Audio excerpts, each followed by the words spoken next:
Bismillahirrahmanirrahim. Assalamualaikum warahmatullahi taala wabarakatuh. Alhamdulillahi hamdan katsiran kama amar. Wa ashhadu an la ilaha illallah wahdahu la syarika lah.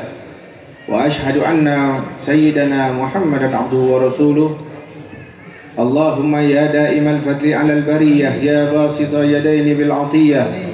يا صاحب المواهب السنية صل على سيدنا محمد الخير والسجية واغفر لنا يا ذا الأولى في هذه الليلة وفي كل ليلة أما بعد.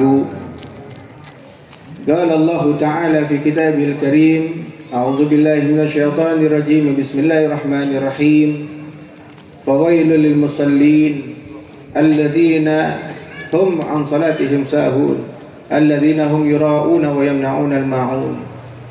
وقال النبي صلى الله عليه وآله وصحبه وسلم الصلاة عماد الدين فمن أقامها فقد أقام الدين ومن حدمها فقد حدم الدين. صدق الله العظيم وصدق الرسول النبي الكريم ونحن على ذلك من الشاهدين والشاكرين لله رب العالمين. Alhamdulillah, segala puji dan syukur kita panjatkan kehadirat Allah Subhanahu wa taala atas semua nikmat yang Allah berikan, yang Allah karuniakan kepada kita. Terkhusus Allah jadikan kita umatnya Nabi besar Muhammad SAW serta iman Islam. Mudah-mudahan Allah selalu jaga nikmat tersebut untuk kita dan tidak kita harapkan kecuali kita menghadap Allah dalam keadaan husnul khatimah. Dan kita berharap kepada Allah Subhanahu wa taala kiranya Allah memberikan kita kemampuan dan kekuatan untuk mendidik diri pribadi serta keluarga kita untuk selalu taat terhadap Allah Subhanahu wa taala, dan Allah berikan segala nikmat dunia akhirat, nikmat panjang umur dalam taat pada Allah, sehat walafiat, dan Allah berikan kebaikan dunia dengan rezeki yang halal, yang mudah, yang banyak, yang berkah.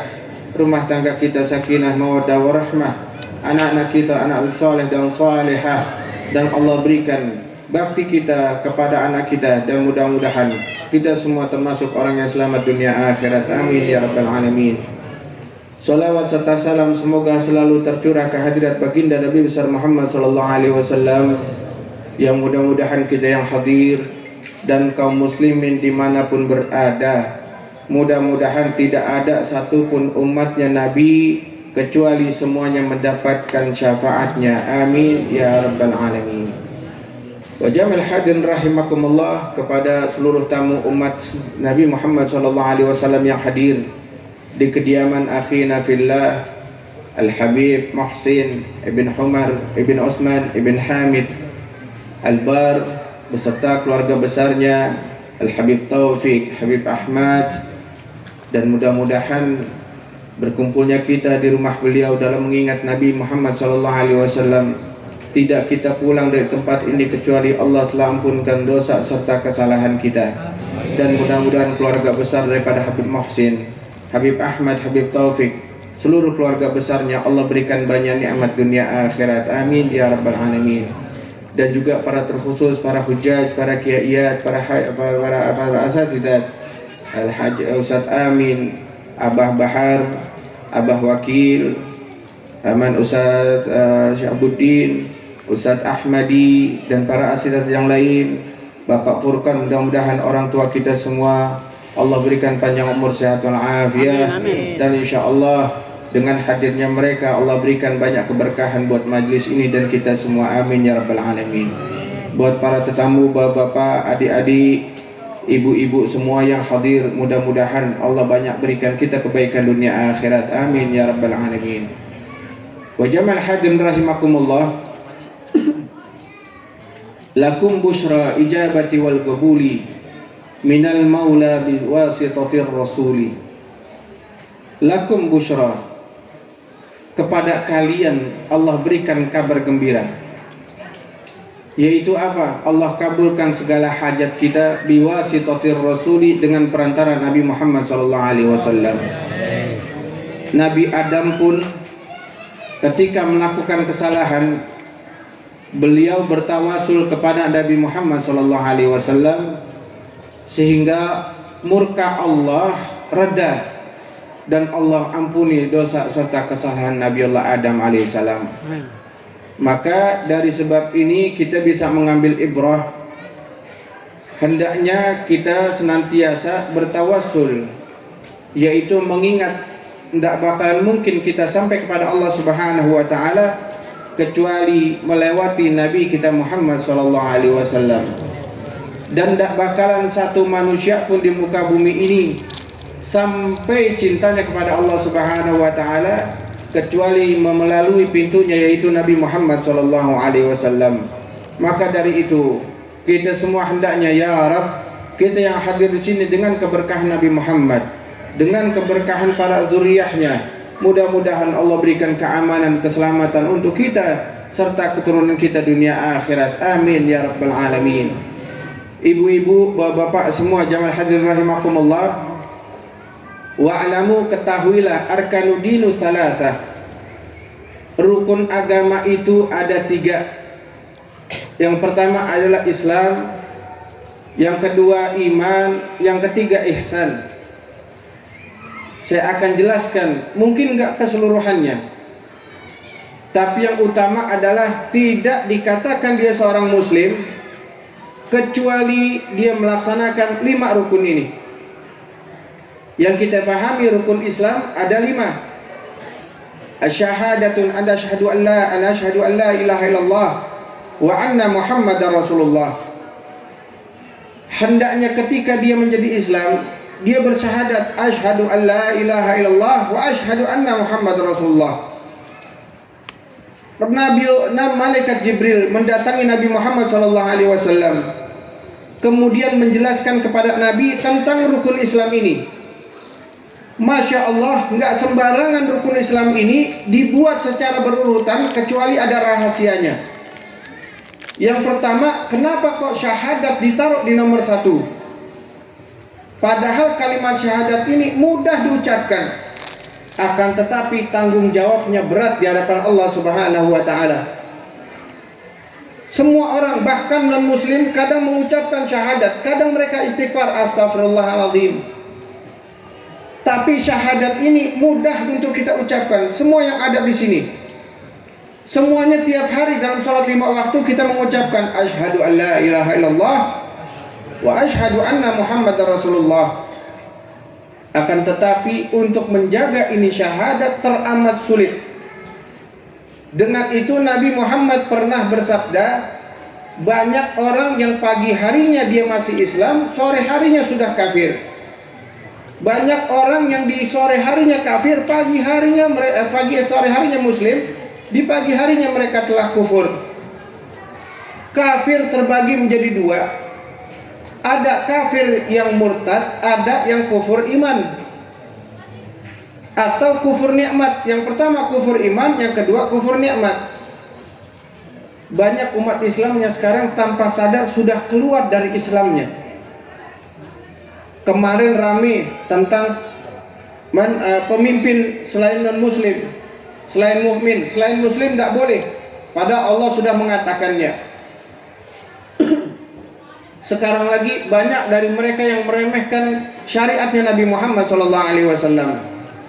Ada lagi di antara mereka yang mengaku umat Islam tapi mereka meremehkan nabinya Muhammad SAW. Mereka kalau nggak kita katakan munafik, fasik, terus apa? Maka tidak lain, mereka sudah keluar dari had batasan rukun Islam. Jadi semua ada batasannya. Jangan sampai kita keluar daripada rukun Islam atau batasan-batasan Islam. Kalau memang kita masih melakukan dosa, minimalnya jangan bermain-main dengan agama. Apalagi sesuatu yang sudah jelas agama muliakan, Al-Quran, umat Islam, atau apapun yang dimuliakan dalam Islam, hendaknya kita jangan menghinakannya atau merendahkannya. Takutnya kita keluar dari batasan rukun Islam, sehingga tanpa sadar dia telah keluar dari Islam dan menjadi murtadin. Yang kedua, ada mereka yang kufur nikmat. Mana kufur nikmat? Allah angkat nikmat dari mereka secara perlahan. Sehingga walau apapun yang mereka inginkan, harta yang banyak, tapi tidak merasakan ketenangan. Mereka punya sahabat tapi nggak merasakan ketenangan. Hidupnya selalu dengan gelisah. Kenapa? Karena Allah sudah angkat nikmat dari dirinya. Ini jangan sampai Allah angkat nikmat secara perlahan. Walaupun ada hadis Nabi SAW yang mengatakan, perlahan demi perlahan Allah akan angkat nikmat dari muka bumi ini secara bertahap, sampai setengahnya, sampai 70%-nya, sampai 100%-nya. Sehingga tanah yang tadinya kita tanam apa bisa tumbuh, di saat itu tidak bakalan tumbuh lagi apa yang bisa kita tanam. Di saat itu sahabat bertanya, "Ya Rasulullah, kalau tidak ada makanan, bagaimana umat Islam?" Di saat itu orang-orang beriman makan. Kata Nabi SAW, dengan zikir mereka kenyang. Maka dari itu biasakan kita betah untuk berzikir pada Allah Subhanahu wa Ta'ala, tanpa ada ragu-ragu, tanpa ada rasa malas. Hendaknya kita tingkatkan lagi zikir pada Allah Subhanahu wa Ta'ala. Apalagi tanda-tanda diangkatnya nikmat sudah banyak. Apa itu? Allah angkat orang alim, Allah matikan orang-orang berilmu. Bahkan dikatakan, man lam yahzan bimauti alim fahuwa munafik. Siapa yang enggak bersedih ketika ada orang alim mati, meninggal, maka dia tergolong orang-orang yang munafik. Kita lihat sudah banyak, Pak. Bahkan di kampung kita lihat asatidzah, guru-guru kita sudah tua-tua. Nanti yang muda kalau nggak kenal agama, terus siapa penerusnya? Dan bagaimana keadaan anak cucu kita? Bagaimana keadaan kampung kita kalau di kampung kita nggak tegak dengan syariat? Dan salah satunya tanda tegak dengan syariat, alhamdulillah, di bulan Maulid ini, di Kepulauan Belitung ini, Masya Allah, hampir setiap tempat mengadakan Maulid Nabi SAW. Jadi mudah-mudahan kita semua di sini bukan hanya hadir Maulid Nabi, tapi ketika ada majlis taklimnya hadir juga. Karena Maulid Nabi ini hukumnya tidak wajib, akan tetapi menuntut ilmu hukumnya adalah wajib. Jangan sampai kita gila dengan Maulid Nabi, hadir di mana ada Maulid Nabi, tapi kesempatan untuk menuntut ilmu tidak ada. Karena nggak bakalan nyampe ibadah itu kecuali dengan ilmu. Jadi Masya Allah, syahadat ini bisa terjaga tidak lain dengan ilmu. Dan kadang syahadat itu, Pak, diangkat oleh Allah Subhanahu wa Ta'ala. Iman itu nggak tenang di dalam diri orang kalau di dalam diri orang itu ada sifat hasud. Jangankan hasud, iri aja itu iman nggak betah. Kalau sudah hasud ditambah sombong, iman itu hilang sehingga dia mati dalam keadaan tidak beriman. Karena lihat iblis laknatullah, bagaimana ibadahnya dia kepada Allah Subhanahu wa Ta'ala. Gimana nggak kurangnya iblis itu alim, iblis itu ibadahnya ngalahin malaikat, tapi sombong, tapi hasud, Allah cabut imannya sehingga nanti dia Allah tetapkan sebagai penghuni nerakanya Allah selama-lamanya. Khalidina fiha abadan wala mauta. Sama penduduk surga juga begitu, khalidina abadan wala mauta. Yang Masya Allah. Makanya jangan pernah kita dalam diri kita punya sifat hasud kepada apapun. Makna hasud, apa sih makna hasud? Makna hasud kalau nikmat orang hilang kita suka. Misalnya ada orang kehilangan motornya, kita bilang syukurin. Ini namanya hasud. Al-hasad takulul hasanat kama takul narul hatab. Hasud itu membakar kebaikan sebagaimana api membakar kayu. Jadi walaupun kita sudah rajin dalam beribadah, puasanya, sholatnya, baca Quran dan lain sebagainya, ada sifat hasud, maka kebaikan itu akan terbakar. Makanya jangan pernah termasuk hasud walaupun gak ngomong, tapi lewat pandangan. Lewat pandangan, kalau melihat orang lebih mulia darinya, melihat orang lebih berhasil darinya, dia pandang dengan pandangan marah, seakan-akan nggak terima dengan apa yang Allah berikan kepada hamba tersebut. Misalnya apa bahasanya? Kalau bahasa Belitung apa? Kalau ngeliat orang matanya begini, kesel gitu, apa namanya? Nggak ada yang tahu. Kalau di Jakarta namanya dibilang nyureng matanya. ya julingin gitu ya. Jadi ini tidak boleh. Awalnya seperti itu, nanti bakalan timbul sifat-sifat yang lain. Apalagi sifat iri. Dulu Sayyidil Walid Aba ana Nabi Muhammad bin Saleh Segaf, beliau pernah bilang, nasihatin sama ana, Sin, jangan pernah punya sifat iri. Orang yang punya sifat iri bakalan kena dua penyakit. Penyakit paru-paru sama penyakit gila. Orang yang punya sifat iri bakalan kena dua penyakit, paru-paru sama gila. Kenapa? Kalau iri sama orang, otomatis otaknya ini nggak berhenti kecuali memikirkan apa yang orang miliki. Betul apa betul? Betul. Dan hatinya pun tiap hari kesel kalau ada orang punya sesuatu, dia panas hatinya. Dia dapat sesuatu, orang dia panas hatinya. Entah itu dari jabatannya, hartanya dan lain sebagainya, hatinya selalu panas. Coba bayangin, tanya, kalau motor, mobil selalu dipakai tanpa ada jedanya, turun mesin dia. Begitupun sama kayak akal. Akal ini kalau dipakai dengan sifat iri, hati dipakai dengan sifat iri, maka lama-lama akan rusak, menyebabkan kepada manusia tersebut. Ntar aja bagiin makanannya, nanti.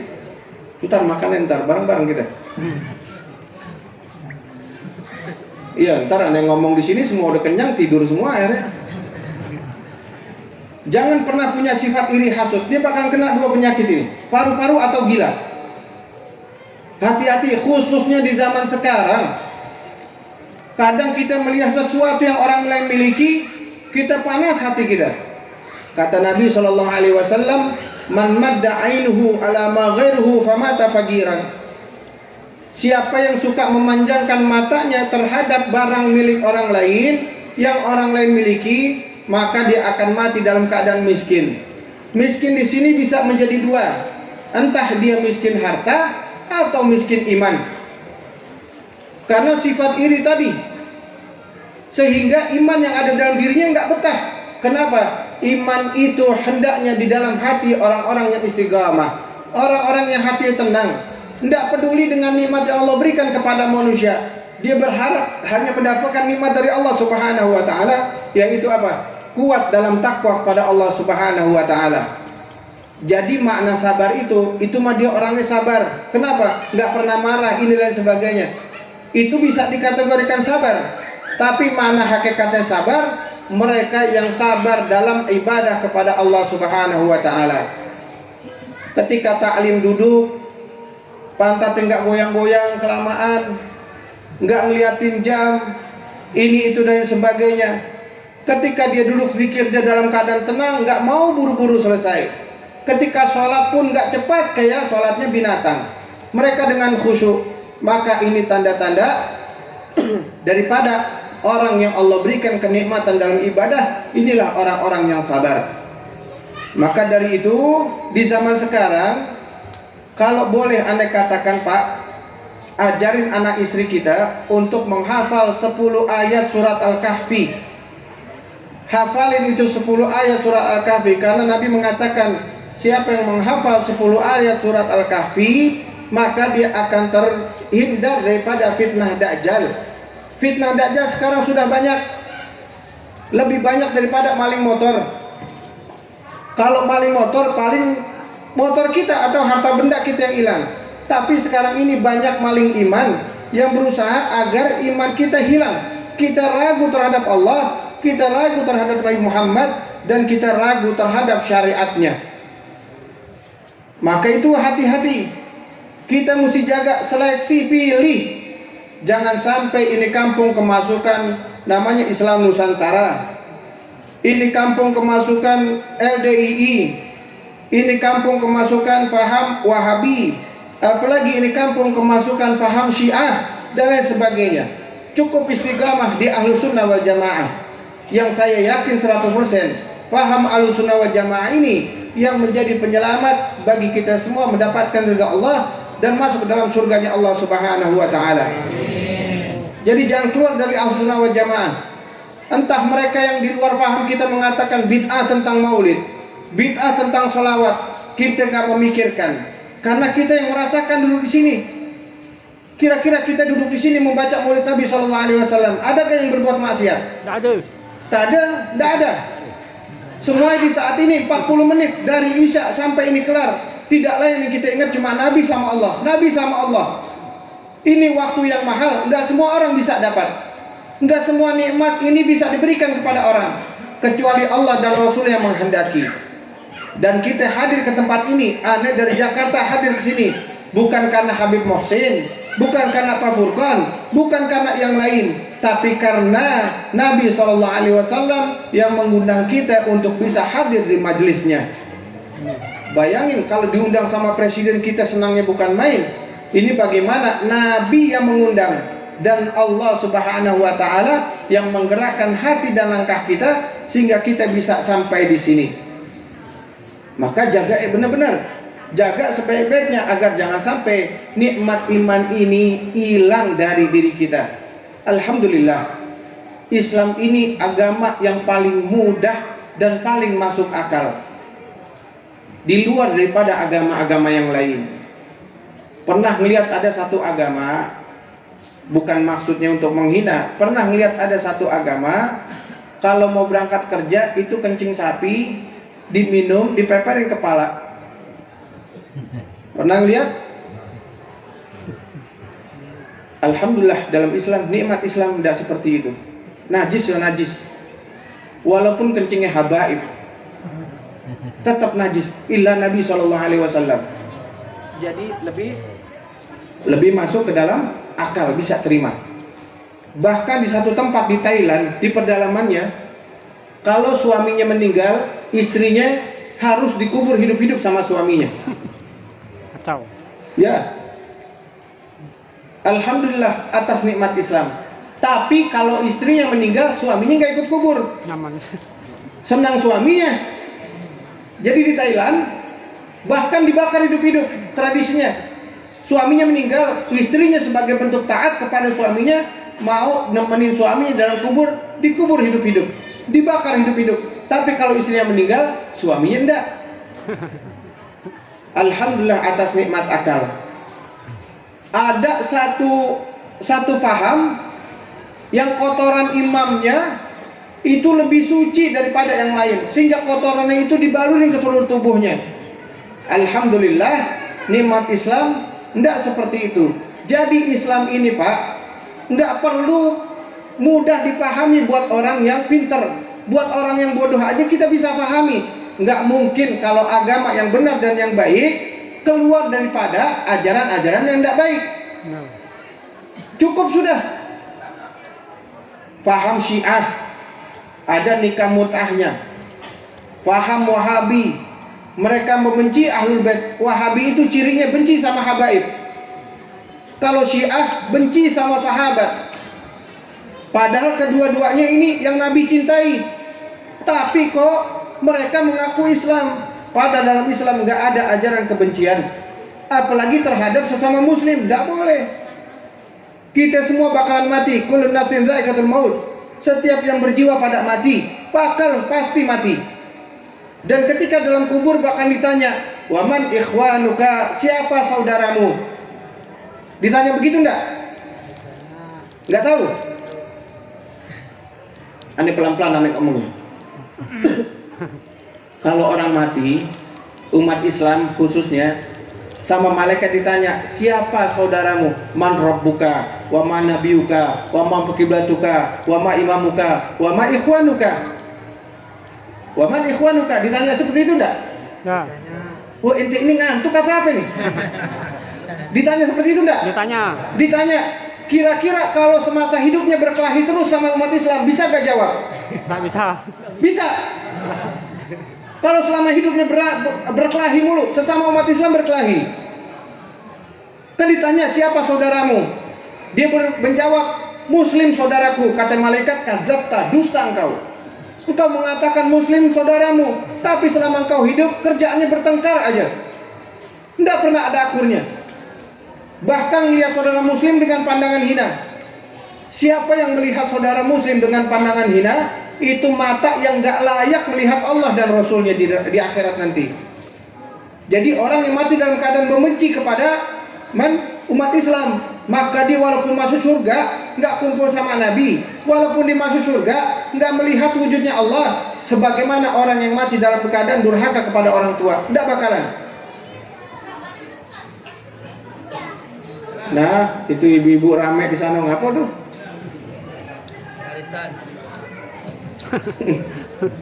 Ya, maka nggak bakalan dia selamat, Pak. Jangan kita saling bermusuhan selama muslim. Kalau ada umat Islam kelakuan yang tidak bagus, kita boleh benci terhadap kelakuannya. Jangan kita benci sama orangnya. Tidak boleh. Haram hukumnya. Siapa yang mati dalam keadaan membenci saudara muslim, maka dia mati dalam keadaan su'ul khatimah. Apalagi kalau mati dalam keadaan benci kepada habaib. Habib Rizik dimusuhi, ini itu dan sebagainya. Dia mati dalam keadaan membenci habaib, matinya lebih hina lagi. Bukan hanya su'ul khatimah, tapi tidak pakai ditanya malaikat, langsung dijebloskan ke dalam nerakanya Allah Subhanahu wa taala.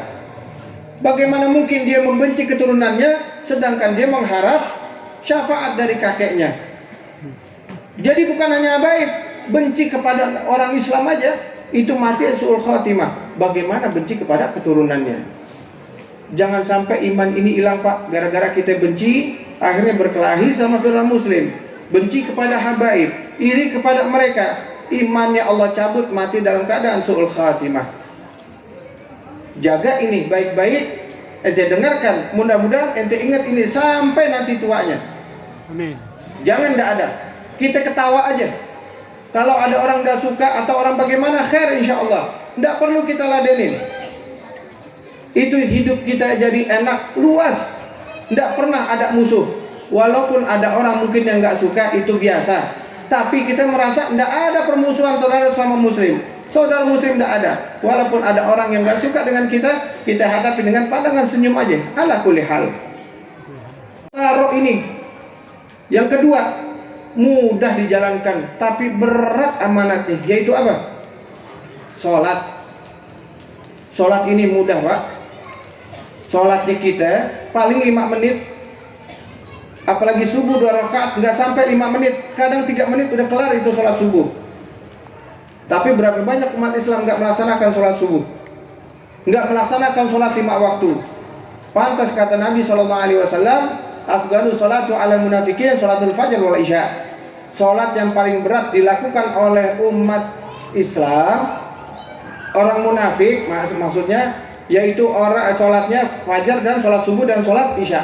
Ini sholat subuh sama sholat isya, sholat yang paling berat dilaksanakan oleh orang munafik. Jadi kita pulang nanti sadar diri. Bagaimana hari ini kita habis baca maulid, kita habis ngumpulin pahala, pulang ke rumah, habis ini makan kebuli, Beb. Iya, makan kebuli kenyang, tidur nggak sholat subuh. Hilang semua sudah pahala yang kita dapat, kita raih di malam ini. Sholat ini, Pak, bukan hanya sekedar ruku, sujud dan sebagainya. Makanya Anda bilang penting hadir majlis taklim. Saya kasih tahu, di zaman sebelum adanya Nabi SAW itu ibadah. Nah, kalau mati, ibadahnya mereka umat-umat terdahulu adalah dengan cara sujud. Jadi ruku itu hanya ada di syariatnya Nabi Muhammad SAW. Yang lain tidak ada ruku, cuma sujud aja. Ruku ini ada dalam syariatnya Nabi Muhammad SAW. Anda ingat dulu Al-Habib Ali Masyhur, kakaknya Habib Umar bin Hafid, pernah berkata ketika kita duduk istimewa dengan beliau, beliau mengeluarkan firman Allah Subhanahu wa taala, Yawma la yanfa'u malun wala banun illa man atallaha biqalbin salim. Di hari itu ketika kita menghadap Allah Subhanahu wa taala, tidak bermanfaat harta kita, anak-anak kita tidak bermanfaat. Kecuali mereka yang menghadap Allah dalam keadaan hatinya bagus, hatinya bersih, hatinya selamat. Imam Ghazali mengatakan membersihkan sifat tercela, sifat buruk dalam hati itu hukumnya wajib. Jadi bukan hanya sholat, zakat, puasa aja yang wajib, tapi menghilangkan sifat buruk dalam hati itu hukumnya wajib. Jadi jangan sampai kita menghadap Allah Subhanahu wa taala dalam keadaan tidak bagus. Misalnya ketika sholat menghadap Allah, seakan-akan yang pantas di depan itu yang pantas di depan itu saya, karena saya habib, karena saya kiai, karena saya yang punya masjid, saya yang punya musola, saya donaturnya, saya yang membangunnya, saya pejabat ini itu dan sebagainya. Di hadapan Allah membawa siapa dirinya, sholatnya sah, tapi nggak dapat pandangan dari Allah Subhanahu wa taala. Jadi ketika menghadap Allah, jangan bawa siapa kita, titel taruh, jabatan taruh, semuanya taruh semua, tinggalkan. Maka ketika takbir disunahkan sedikit menyentak. Bismillahirrahmanirrahim, Allahu Akbar, sedikit menyentak. Seakan-akan mengisyaratkan jangan ada di depanku apapun kecuali Allah Subhanahu wa taala. Jadi kalau ngerti faham makna salat, insyaallah Pak, yang Allah Subhanahu wa taala berfirman, apa? Inna sholata tanha 'anil fahsya'i wal munkar. Salat itu mencegah seseorang dari perbuatan keji dan mungkar. Kalau selama ini kita salat tapi perbuatan munkar masih kita jalankan, hasud sama orang, berkelahi, sombong, ini itu dan sebagainya, berarti sholat kita ada yang salah. Kita nggak ada adabnya di hadapan Allah Subhanahu wa taala. Di hadapan ulama aja kita kurang ajar, nggak punya adab. Bagaimana di hadapan Allah Subhanahu wa taala? Pakai pakaian yang bagus yang kita punya. Yang paling bagus yang kita punya menghadap Allah Subhanahu wa taala. Jangan cuma pakai kaos oblong doang. Kaos sembarangan, bahkan yang ada gambarnya, gambar partai. Anda paling gak demen jamaah majelis aneh kalau pakai baju-baju partai itu, jangan. Karena hukumnya makruh pakai baju dipakai sholat, baju itu yang ada gambarnya. Bahkan kalau kita pakai kain sarung, kan suka ada jahitannya, tulisannya kain sarungnya atlas atau apa. Itu jangan ditaruh di belakang, Pak. Sarungnya itu yang ada tulisannya ditaruh di atas. Kenapa? Makruh hukumnya orang yang sholat nanti di belakang kita. Karena ketika sholat liatin sarungnya Wadimor, BHS ini, nggak khusyuk mereka. Gara-gara siapa? Gara-gara kita. Makanya ibadah itu jangan sampai riya. Jangan pengen dibilang orang hebat, pengen dibilang orang ini itu dan sebagainya. Jangan. Karena di mata manusia nggak bakal jadi hebat kita. Nggak bisa nyari kemuliaan di hadapan manusia kecuali dari Allah Subhanahu wa taala. Pakai pakaian yang bagus, pakai minyak wangi, beli minyak wangi. Jangan sampai umat Islam malu. Orang-orang kafir melihat, Masya Allah, umat Islam bersih-bersih, wangi-wangi. Itu yang kita harapkan. Jangan jadi umat Islam bau, ketiaknya bau. Kalau lagi sholat takbir Allahu Akbar, orang di sampingnya terganggu, mulutnya bau, ini itu dan sebagainya. Maka hendaknya ketika menghadap Allah Subhanahu wa taala dalam keadaan sebaik-baiknya kita pertemuan dengan Allah, kita gunakan siwak. Cara megang siwak begini, Pak, 3 di atas, 2 di bawah, Bu. Bukan hanya laki-laki, perempuan juga boleh pakai siwak. Megangnya seperti ini, 3 di atas, 2 di bawah. Kelingking sama jempol ini, ibu jari di bawah. Kemudian taruh di pojok bawah kanan. Diputar seperti huruf 8, angka 8. 1, 2, 3. Setelah itu lidah sekali aja, sama langit-langit sekali. Sudah.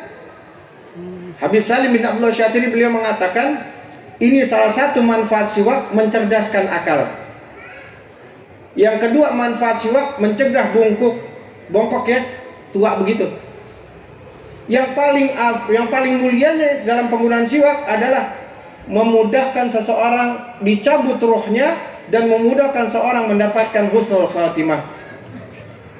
Beli siwak. Bim Muhsin ada beli siwak. Ada, Bim Muhsin ada. Ada Bim Muhsin. Beli siwak. Kalau dalam fikih, Bim saya nggak punya duit, nggak mau beli siwak, nggak punya duit, bagaimana? Sebagai pengganti siwak boleh. Ketika sholat ambil baju kita ini, kita begini aja, boleh. Pakai tangan orang nggak apa-apa. Boleh, coba tanya ustaz-ustaz semuanya, nggak apa-apa. Tangan orang pinjam gini. Kalau tangan sendiri malah nggak boleh, tapi kalau tangan orang boleh. Misalnya sholat pakai lidah, udah. Tapi paling bagusnya siwak. Paling mahal 10.000, 15.000. Mahal enggak? Kalau bilang mahal, masa kuat beli pulsa, beli paketan sampai 70.000? Malu.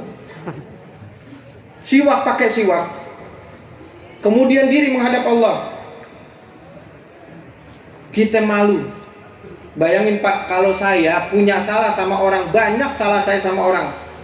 Kita punya salah sama orang, banyak salahnya. Kita kira-kira kalau kita ketemunya malu gak? Malu. Ini Allah lebih tahu dan banyak salah kita sama Allah. Makanya menghadap Allah jangan sombong. Allahu Akbar. Ya Allah, nih yang ngadep kamu nih, yang menghadap engkau ini, saya Habib, saya Kiai, saya Ustadz, saya ini, saya ini. Tidak dilihat sama Allah. Ketika menghadap Allah, dari wudunya aja Bismillahirrahmanirrahim. Kita harus bersuci. Kenapa? Karena kita bakal menghadap yang maha suci.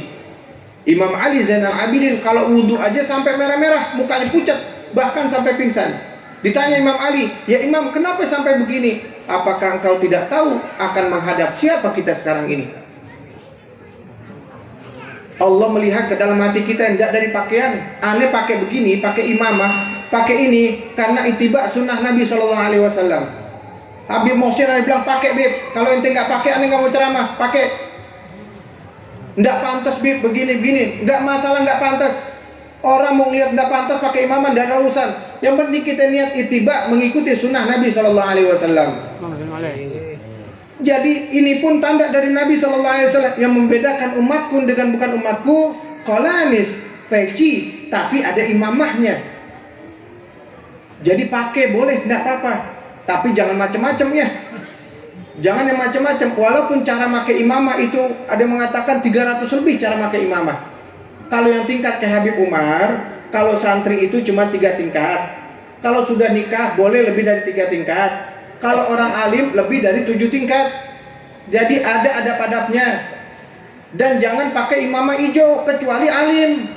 Dan jangan pakai rida warna hijau kecuali alim atau orang tua yang sudah umur 60 ke atas. Walaupun tidak alim, boleh pakai pakaian warna hijau.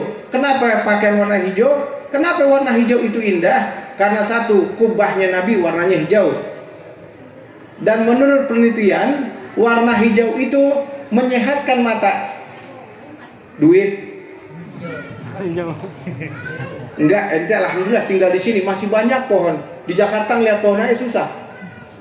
Ngeliat pemandangan masih enak gitu. Tapi ente sendiri yakin orang sini bosan, Bib? Pasti ngeliatnya bosan. Tapi Masya Allah, jangan pakai warna hijau kecuali orang yang sudah tua atau karena mereka alim dengan memakai imamah. Begitu ya. Kemudian menghadap Allah. Sebelum menghadap Allah, siwak dulu. Setelah bersiwak, baca qul a'udzu birabbin nas, malikin nas, ilahin nas sampai akhir.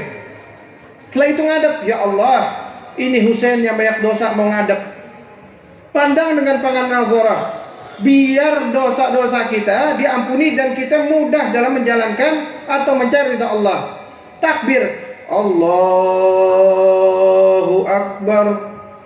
Ketika takbir, di situ bukan hanya mulut tapi hati mengakukan, nggak ada yang lebih besar, lebih berharga kecuali Allah Subhanahu wa Ta'ala.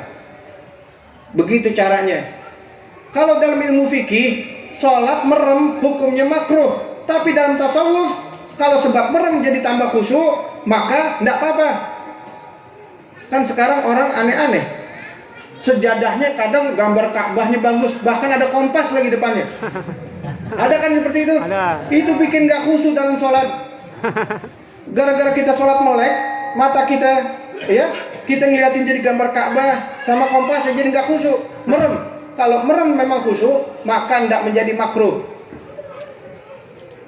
Baca doa iftitah, Allahu Akbar kabira, sampai renungin, inna sholati wa nusuki wa mahyaya wa mamati lillahi rabbil alamin. Cuma itu aja Allah perlukan. Harta berarti semua tinggal semua. Semua pangkat tinggal semua. Di situ ya, ketika takbirnya Allahu Akbar, sentak sedikit. Walaupun nggak mesti banyak, sedikit ya Allahu Akbar, sentak. Maknanya jangan dunia atau apapun di depan saya kecuali Allah Subhanahu wa Ta'ala. Inna sholati wa nusuki wa mahyaya wa mamati lillahi rabbil alamin. La syarikalah. Tidak ada, jangankan nandingin, jangankan menyamai Allah, nandingi aja nggak ada yang bisa. Sekutu-sekutu mereka yang mengaku sebagai Tuhan, mereka yang mengaku sebagai dirinya lebih kuasa daripada Tuhan, dengan sembahan-sembahan mereka, jangankan mau nandingin Allah, jangankan mau melebihi, menandinginya aja tidak bakalan mampu. Bahkan Nabi Sulaiman alaihissalam pernah bilang sama Allah, ya Allah, izinkan aku untuk memberi makan seluruh makhlukmu yang ada di muka bumi. Kata Allah Subhanahu wa ta'ala, ya Sulaiman, kamu gak bakal mampu. Izinkan aku ya Rabb. Diizinin Nabi Sulaiman. Itu seadanya, jarak sampai ratusan kilometer, isinya makanan semua. Ini Nabi Sulaiman orang kaya ini. Ya, bahkan orang kaya sekarang sekalipun gak ada itu seujung kukunya harta Nabi Sulaiman alaihissalam. Walaupun mereka punya harta 4.000 triliun, Bill Gates itu punya harta sampai 4.000 triliun, sampai 6.000 triliun, itu tidak ada apa-apanya dengan harta Nabi Sulaiman alaihissalam. Dijamu semua makhluk yang ada, dari jin, manusia, binatang, semua dijamu. Kata Nabi Sulaiman, ayo makan. Tunggu Nabi, ada satu hambanya Allah belum datang, ikan nun. Ikan nun datang, dilahap semua makanan yang ada. Habis, kera nggak kebagian, manusia nggak kebagian, jin nggak kebagian. Di saat itu Nabi Sulaiman meminta ampun kepada Allah Subhanahu wa ta'ala. Mana minta ampunnya bukan karena Nabi Sulaiman salah, bukan, pengen nyoba Allah bagaimana cara ngatur rezekinya sih. Gimana Allah cara ngatur rezeki manusia, makhluk yang ada di muka bumi ini. Sedangkan Nabi Sulaiman menjamu seluruh makhluk yang ada. Niatnya cukup, nggak tahu baru satu makhluk doang, dilalat sekali, habis, yang lain nggak kebagian. Di situ nggak bakalan manusia mampu untuk menyelamatkan semuanya. Tidak lain, semuanya ada di kuasanya Allah Subhanahu wa ta'ala. Maka ketika sholat takbir, Allahu Akbar, baca doa iftitah, kemudian baca Bismillahirrahmanirrahim, dengan nama Allah yang maha pengasih lagi maha penyayang. Tujuanku sholat ya Allah tidak lain untuk Engkau. Jadi sholatnya jangan lagunya juga boleh sholat dilagu-laguin. Cuman tahu diri kalau suaranya nggak enak, biasa aja standar. Ya, standar aja biasa. Ane termasuk yang tahu diri, alhamdulillah. Insya Allah. Ketika sholat ane nggak ngerti, mau Bismillah kayak ngidupin Imam Sudes gitu, nggak ngerti. Ustaz Abdullah sama Ustaz Ahmadi ane tahu suaranya enak beliau. Tapi kalau ane nggak tahu, lurus aja deh. Alhamdulillahirabbil alamin, arrahmanirrahim, maliki yaumiddin, iyyaka na'budu wa iyyaka nasta'in. Biasa, udah lurus aja nih. Kalau suara ane enak mungkin ane lagu-laguin. Cuman karena ndak enak, ya udah sebatas itu aja. Yang penting kita merasa, kenapa? Kadang jadi imam ini paling depan Allah, tanggung jawab terhadap keadaan makmumnya. Maka dengan cara anda mengerti sendiri, udah alhamdulillahirabbil alamin, segala puji bagi Allah Subhanahu wa ta'ala. Tidak ada yang pantas dipuji, manusia anda yang pantas dipuji. Bahkan ulama-ulama terdahulu kalau dipuji, ya Habib, ya Ustadz, ya Kiai, antum ini Masya Allah, antum ini begini dan sebagainya. Mereka selalu bersalawat, Allahumma sholli wa sallim barik alaih. Ya Ustadz, antum kalau dipuji kenapa salawat? Karena tidak ada yang pantas di muka bumi ini untuk dipuji kecuali Allah dan Rasulnya. Jadi kita jangan GR, baru dipuji dikit hatinya membesar. Tidak, biasakan dipuji orang, dimaki orang, tetap hati kita segitu, tetap istiqomah. Kita melakukan kebaikan, dia terima kasih atau enggak terima kasih, tetap kita melakukan kebaikan. Ini baru namanya istiqomah, bukan ngambek. Kalau kata Nabi, la taghdab, la taghdab, la taghdab, sampai 3 kali, jangan marah. Bukan berarti nggak boleh marah, marah boleh. Marah ada yang dosa, ada yang dapat pahala. Marah yang dosa itu marahnya karena benci. Marah yang dapat pahala, marah karena sayang. Sebagaimana kita marahin anak kita agar jangan nakal, agar jangan berbuat yang lain-lain yang enggak diridhai oleh Allah. Maka dengan gitu marahnya mendapatkan pahala. Tapi kalau ngambek, ini nggak bakal dapat pahala. Tahu ngambek? Ah udah, saya nggak mau datang lagi ke rumah dia. Ngapain ini? Marahan. Ini Pak, kalau ada orang ngambek, jangan deket-deket, cukup kenal aja, jangan. Takutnya kalau kita punya teman tukang ngambek, kita main ke rumah dia atau ke rumah siapa, kita pulang sendal kita dibuangin. Akhirnya kita pulang enggak pakai sendal. Ini jangan, hati-hati. Alhamdulillahirabbil alamin, arrahmanir rahim, maliki yaumiddin. Iyyaka na'budu wa iyyaka nasta'in. Ingat, iya-nya ini ditasdid. Iya, jangan iya karena na'budu wa iya. Ente boleh buka kitab Yunus, kamus Yunus. Kalau iya nggak pakai tasdid, artinya cahaya matahari. Berarti kita berkata kepada cahaya matahari aku menyembah. Hati-hati.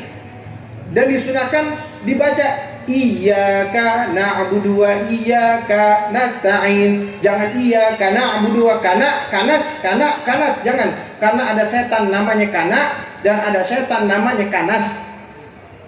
Termasuk dalam kitab Marigul Ubudiyah, syarah daripada Bidayah, itu nama anak setan ada 9. Ada yang mengatakan ada 7. Di antaranya Dasim. Di sini ada yang namanya Dasim? Tidak ada. Setan Dasim ini, yang namanya Dasim ini setan, anak setan yang bagian tugasnya mengganggu rumah tangga.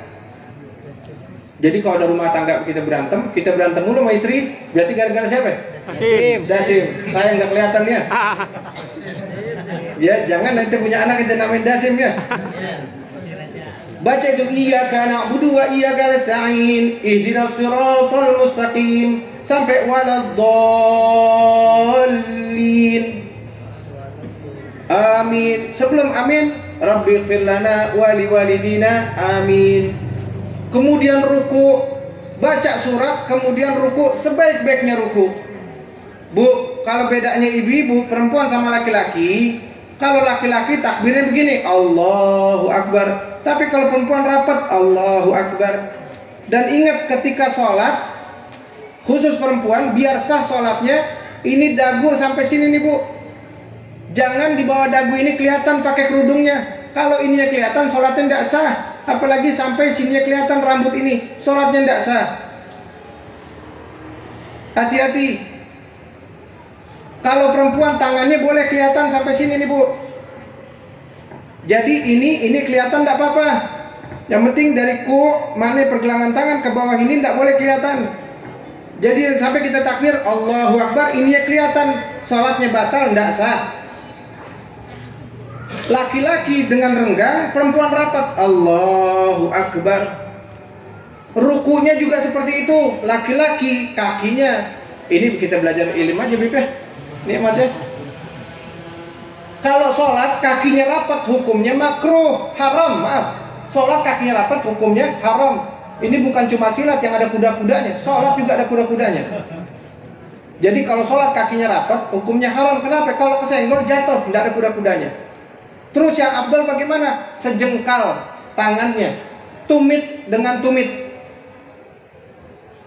Tumit dengan tumit, sejengkal itu. Allahu Akbar, udah cukup kuda-kuda yang bisa nahan. Bukan yang nyari kelingking. Kan suka ada yang sholat nyari kelingking, dicari kelingking kita. Akhirnya begini sholatnya. Bukan entah ajaran dari mana itu. Malah risih, kita jadi nggak khusyuk gara-gara dia. Banyak beton Bib. Banyak sini. Banyak Bib. Jangan kasih Bib, anak setan ntar ikut sholat. Anak setan ikut sholat, sininya rapat, tapi kakinya renggang. Anak setan bisa di tengah-tengah. Jangan tidak begitu. Yang dimaksud rapat bukan kelingking, tapi ini bertemu dengan sebelahnya. Dan ketika takbirnya Allahu Akbar, jangan taruh tangan ini di bawah pusar. Taruh tangan di bawah pusar hukumnya makruh. Taruh di atas pusar, rada miring sedikit ke hati. Begini ya, aneh nggak ngajarin, belakang ustadz semua itu. Begini, rada miring, bukan berarti begini. Enggak, rada miring. Dan guru Zai bilang, caranya sholat, 2 jari ini begini megangnya. Jadi begini. Ya maaf deh, karena ini ada jam. Begini nih. Itu yang 2 ini rapat, kencang. 2 jari ini begini. Allahu Akbar, gitu ya. ditarik dia. Kemudian dipinggirkan, Allahu Akbar. Bukan begini, Allahu Akbar. Ada yang begitu. Ada lagi di Jakarta, Allahu Akbar. Ada nggak di sini? Tak ada lah. Tak ada. Oh, di Jakarta berarti kayak pasar antik di sana. Apa aja ada di Jakarta itu? Ya, Allahu Akbar. Kalau nggak belajar nahwu shorof, mungkin memahami hadis rada repot. Wa yuharrikuhu, nanti ada dijelaskan. Ini kita belajar masalah sholat. Kenapa? Karena ruh kita menghadap Allah. Percuma kalau kenal sama Nabi tapi nggak sholat. Sholat dulu, haus dulu sama agama, mau belajar ilmu, nanti Allah tambahin. Akhirnya makin tambah cinta sama Nabi Shallallahu Alaihi Wasallam. Allahu Akbar, miringin ke kiri, pandangan tundukin, ngeliat ke bawah. Gitu ya caranya. Kemudian ruku, perempuan pun rukunya begitu. Rukunya perempuan itu kakinya rada rapat, bukan berarti terlalu rapat, dirapatkan enggak, rada rapat. Beda sama laki-laki yang begini, perempuan rapat. Dan laki-laki sholat di belakang perempuan, misalnya jadi makmum, imamnya laki, makmumnya laki, tengah-tengah perempuan, tanpa ada penghalang, hukumnya bisa makruh, bisa haram. Pengen tahu bagaimana? Ntar hadir majelis taklim Ustaz Fatah, Ustaz yang lain, ya Ustaz ya. Nanti bakal jelaskan itu. Setelah ruku bangun, sami Allahu liman hamidah. Tidak lain ketika kita mengucapkan itu kecuali kita ngakuin Allah Subhanahu wa taala. Kemudian sujud, Allahu Akbar, taruh lutut terlebih dahulu. Sunnahnya di dalam kitab Bejuri, taruh lutut terlebih dahulu. Allah lutut dulu, baru tangan, baru dahi. Tapi boleh, bukan berarti kalau tangan dulu berarti enggak sah, Habib. Enggak. Kalau ente jago akrobat, dari diri mau sujud, jatuhin pala dulu bisa, enggak apa-apa. Pelan-pelan gitu, pala dulu, enggak apa-apa, sah tetap. Tapi ente lihat orang aneh ya. Jangan kayak anak kecil, yang kadang saya sering lihat orang-orang tua ini kalau di sholat, dengkulnya naruh nggak plong-plong, berisik gitu. Kan biasa anak kecil itu ya. Bahkan orang tua amin, teriak amin. Ini udah amin. Kadang bukan hanya kecil, kadang orang tua ganggu khusyuk orang, nggak boleh, makruh hukumnya. Sholat yang nikmat sampai di sujud terakhir. Nah, di sujud terakhir ini usahakan doa Pak di situ. Doanya jangan panjang-panjang, tahu diri. Sholat cuma 4 rakaat, mintanya banyak. Kalau aneh diajarin ketika sujud terakhir cukup doa Rabbighfirli warhamni wa tub alayya. Rabbighfirli baca 3 kali. Karena nggak ada yang kita harapin Pak kecuali dosa agar Allah ampuni. Nikmat kalau udah diampuni dosa Pak, apa aja nggak ada penghalangnya. Minta itu. Kalau di mana tempat dikabulkan doa, jangan minta lain-lain kecuali minta Allah kabulkan, Allah ampunkan dosa kita. Duduk tawarruk. Kemudian baca at-tahiyyatul mubarakatus shalawatut. Ini kan kalimat tahiyat ini kan ketika Nabi Isra Mi'raj menghadap Allah Subhanahu wa taala. Tanya jawabnya kepada Allah itu dengan tahiyat. Kita siap-siap tangan kita begini ketika tahiyat. At-tahiyyatu sampai asyhadu an la ilaha illallah. Cukup digerakkan sekali, enggak sampai begini tegang, apalagi naikin ke atas. Nggak perlu, mohon maaf, apalagi digerak-gerakkan.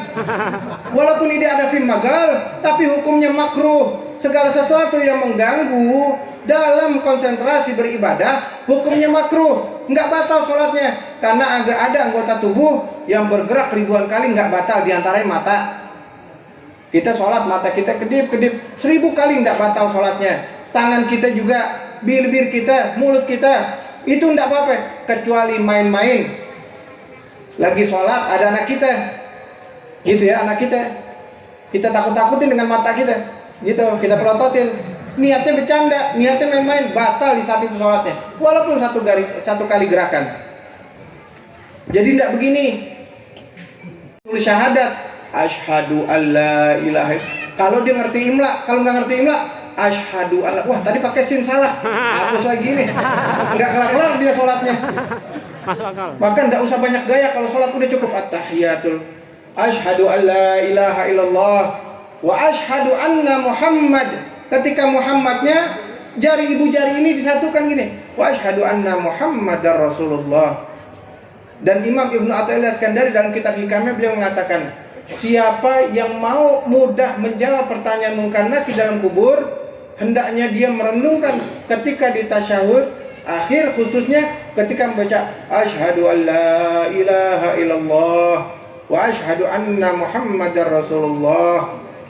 Digabung gini, Allahumma salli ala sayyidina Muhammad wa ala sayyidina kama shallaita sampai fil alamin innaka Hamidum Majid. Assalamualaikum warahmatullahi. Assalamualaikum warahmatullahi. Duduk masih dalam keadaan begitu. Jangan pindah dulu. Baca astaghfirullahaladzim. Sekalian ke orang tua, astaghfirullahaladzim li wali walidayya wali ashabil huquqi alayya wali jamil muslimin wal muslimat wal mu'minin wal mu'minat al-ahya minhum wal amwat. Baca 3 kali. Khususnya subuh sama maghrib. Subuh sama maghrib. Setelah itu baca asyhadu an la ilaha illallah wahdahu la syarikalah ilahan wahidan wa rabban syahidan wa nahnu lahu muslimun. Menurut riwayat Syekh Bakar bin Salim dan ulama-ulama yang ada di Jakarta, Habib Ali bin Dahlan Segaf, beliau mengatakan, siapa yang habis sholat, setelah saya sholat membaca itu, khususnya subuh sama maghrib, asyhadu an la ilaha illallah wahdahu la syarikalah ilahan wahidan wa rabban syahidan wa nahnu lahu muslimun. Dia baca 4 kali aja maka dia akan melewati siratal mustaqim dengan 4 kali langkahan. Semua ada faedahnya. Kata Habib Umar bin Hafid, beliau mengatakan, jangan tinggalkan membaca ayat kursi di 3 tempat. Kapan membaca kursi di 3 tempat? Setelah selesai sholat. Jangan pernah tinggalkan baca ayat kursi setelah sholat, kecuali kita baca ayat kursi ini. Jadi setelah selesai sholat baca ayat kursi. Yang kedua mau tidur. Yang ketiga masuk rumah. Bu, rahasianya ayat kursi, kalau kita punya suami diajak sholat susah, atau kita punya istri diajak sholat susah, anak kita diajak sholat susah, dibilangin ngelawan, ini itu dan sebagainya. Di antaranya ada azanin kupingnya, mah sholat mah, marah ente azan kupingnya, Allahu Akbar, Allahu Akbar. Bukan hanya mati, tapi manfaat azan, manfaat daripada azan, 10 manfaat azan. Di antaranya adalah kalau punya anak nakal, azanin kupingnya. Mungkin lagi dia tidur, Allahu Akbar, Allahu Akbar. Ini bukan diazanin orang ke kuping orang, bukan hanya mati, tapi buat orang bandel juga boleh diazanin. Bahkan ketika kebakaran baca azan, maka akan padam itu api. Ya, baca itu. Jadi lupa ngomong azan. Kita lagi ngomongin apa tadi? Oh, alhamdulillah masih ingat. Kirain udah Habib kelamaan, udah lapar ini. Lapar enggak? Enggak, benar. Oke, jam 12 ya. Sejam setengah lagi. Baca ayat kursi yang ketiga ketika masuk rumah. Manfaatnya baca ayat kursi ketika masuk rumah itu akan memberikan ketenangan kepada penghuni rumahnya. Ada orang, nggak ada orang, rumah kita masuk, baca Assalamualaikum warahmatullahi wabarakatuh, Assalamualaikum ayuhan nabi warahmatullahi wabarakatuh, Assalamualaikum wa ala ibadillah salihin. Baca ayat kursi Allahu la ilaha illa wal qayyum. Terus baca qul hu 3 kali. Kata Habib Ali bin Dahlan Segaf, kalau kita masuk rumah baca ayat kursi, Allah tenangkan penduduk rumahnya. Dan kalau baca qul hu al-ikhlas 1 kali, Allah berikan rezeki yang baik untuk dirinya, Allah mudahkan. Kalau baca 2 kali, bukan hanya rezeki dia, tapi rezeki keluarganya. Dan kalau baca qul hu 3 kali, Allah mudahkan rezeki dia, rezeki keluarganya, dan rezeki tetangganya. Ini alhamdulillah nggak pernah saya tinggalkan. Jadi masalah takut rezeki sama Allah, enggak sama sekali. Bib nggak takut miskin, miskin udah ada yang ngatur, Allah yang ngatur. Kaya pun Allah yang ngatur. Kita berharap aja agar Allah permudah ini dunia. Kita nggak jadi hina sebab mencarinya. Banyak orang yang mencari dunia ini dengan cara yang hina, menjilat dan lain sebagainya. Agar jadi mudah, orang lain nyari duit, misalnya nyari uang 10.000, sekujur badan keringetan. Tapi karena kita berdoa sama Allah, ketiak doang keringetan sudah dapat. Maknanya ada kemudahannya. Maka jangan tinggalkan ini baca ayat kursi di 3 tempat ini. Kemudian setelah saya sholat baca Allahumma ajirna minan nar, Allahumma ajirna minan nar. Karena neraka ini 7 tingkatan, baca Allahumma ajirna minan nar 7 kali. Setiap habis sholat, jangan pernah tinggal. Ini amanat dari guru saya Habib Umar bin Muhammad bin Salim bin Habib radhiyallahu anhu. Allahumma ajirna minan nar, Allahumma ajirna minan nar wasalimin.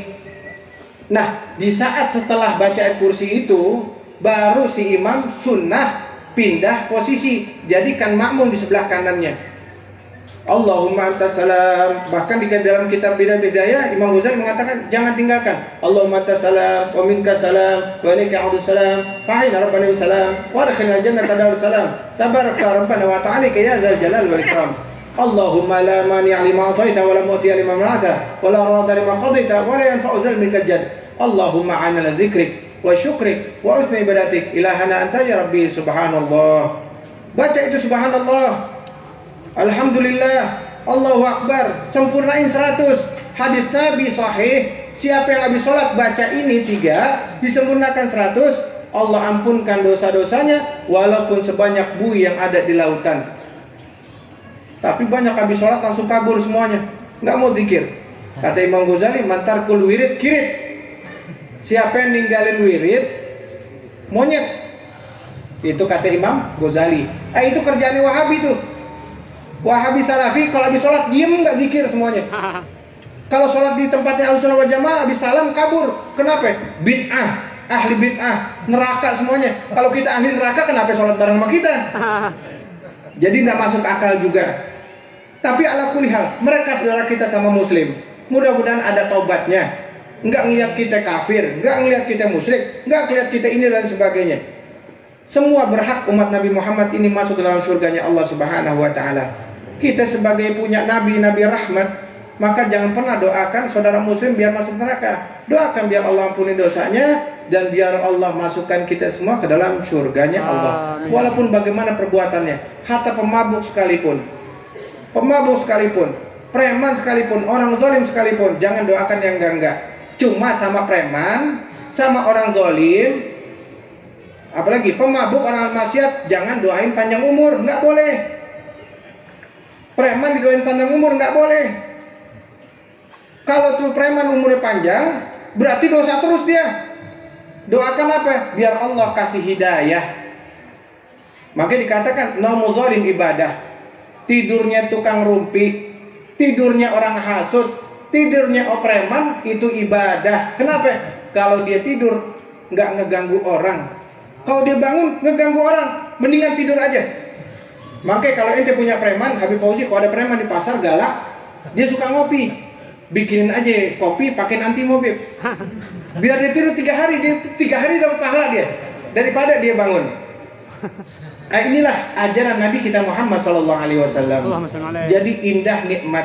Kalau kita menjalankan dengan pengetahuan yang pantas, pengetahuan yang baik, ibadah segala apapun, bukan hanya sholat, rumah tangga niatin ibadah, bekerja niatkan ibadah, semua niatkan ibadah, maka nggak bakalan merasa letih. Boleh badan letih, badan capek.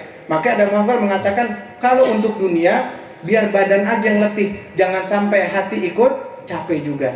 Jadi mudah-mudahan kedepannya kita semua Allah berikan kehidupan yang baik dunia akhirat, dan mudah-mudahan kita menjadi orang-orang yang selamat dunia akhirat. Amin. Amin ya rabbal alamin. Rabbana anfa'na bima 'allamtana. Rabbi 'allimna alladhi yanfa'una. Wa zidna 'ilman wa nas'aluka al-'afiyah wa tawfiq litamasuk bi kitabik wal ilmi bihi wal fahmi fi wal 'amala ba'da irsyad ilayhi wa husnil khatimah wa husnil 'afiyah fil umuri kulliha. Rabbi ighfir lana wa liwalidina warhamna kama rabbana shighara. Rabbana atina fid dunya hasanah wa fil akhirati hasanah wa qina adzabannar. Wa sallallahu alaihi wasallam Muhammadin nabiyil ummi wa ala alihi washabbihi wasallam. Walhamdulillahi rabbil alamin. Alhamdulillah. Assalamualaikum warahmatullahi wabarakatuh. Waalaikumsalam warahmatullahi wabarakatuh. Itulah untayan mutara hikmah yang disampaikan oleh Habib Muhsin bin Muhammad As-Segaf. Semoga beserta hidayahnya, amin amin ya rabbal alamin. Hadirin para tamu undangan yang berbahagia, kami di sini sebagai pembawa acara pada malam hari ini mohon maaf yang tidak terbatas jikalau ada salah kata atau salah sambut dalam perkataan kami, mohon maaf yang tidak terbatas. Al-kalam. Assalamualaikum warahmatullahi wabarakatuh. Ada sedikit pengumuman, yaitu untuk acara malam Jumat atau hari Jumat malam Sabtu, yaitu bertempat di Masjid Al-Muttaqin Air Baik, yang mana akan langsung disampaikan juga oleh Habib Muhsin bin Muhammad Al-Segaf. Sekian dari kami. Assalamualaikum warahmatullahi wabarakatuh.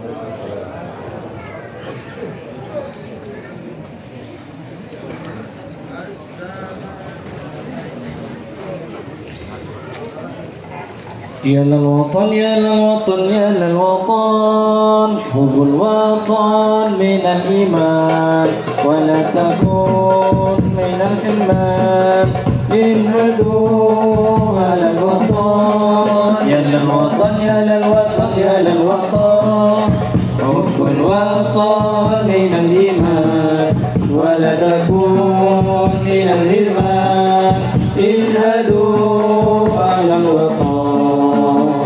Indonesia biladi anta urwan mahana, kullu man yatika yawman qamihan yalqa imama, kullu man yatika yawman qamihan yalqa imama. Sabahati wahai tanah airku, cintamu dalam imanku, jangan alangkan nasibmu, bangkitlah hai bangsaku.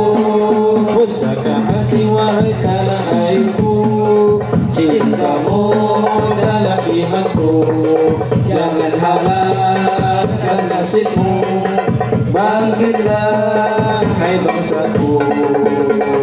Indonesia negeriku, engkau banjir martabatku, siapa datang mengancammu dan binasa di bawah durimu, siapa datang mengancammu dan binasa di bawah durimu. Izinkan ayah, izinkan ibu, izinkan kami pergi berjuang di bawah kibaran bendera NU. Majulah ayah, maju serba-serbu, tidak kembali pulang sebelum kita yang menang. Walau darah menetes di medan perang, demi agama ku rela berkorban, demi agama ku rela berkorban. Maju ayah terus maju, singkirkan dia dikisah habis mereka, musuh agama dan ulama. Wahai barisan Ansar serbaguna, di mana engkau berada, di sini teruskanlah perjuangan demi agama ku rela berkorban, demi agama ku rela berkorban.